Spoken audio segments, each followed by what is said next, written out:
Hello, எல்லோருக்கும் வணக்கம். நான் உங்க மும்பை கணேஷ் பேசுறேன். இன்னைக்கு என்ன டாபிக்னா, சீமான் அவர்களை பற்றி தான் பேசுறோம்.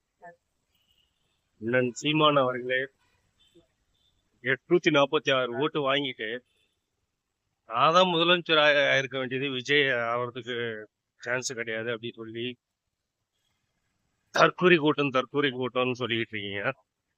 நீங்க எந்த கூட்டங்க? பெண்களை இழிவா பேசுறது, அதுக்கப்புறம் பாலியல் குற்றத்தை பத்தி தரைகுறைவா பேசுறது, இதுல வேற நீங்க நாம் தமிழர் கட்சி தலைவர் வேற.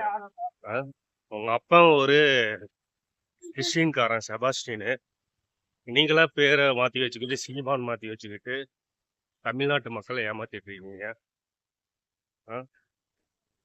இன்னொரு வாட்டி ஏதாச்சும் நீ பேசுன தமிழர்கள் என் மூச்சு கீச்சுன்னு மூச்சை நிறுத்திடுவேன்.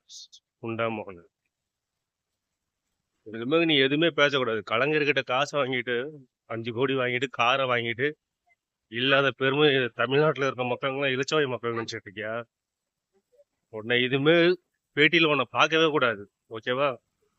இந்த வீடியோ பிடிச்சிருந்தா லைக் பண்ணுங்க, சப்ஸ்கிரைப் பண்ணுங்க, ஷேர் பண்ணுங்க, கமெண்ட் பண்ணுங்க. பாய்.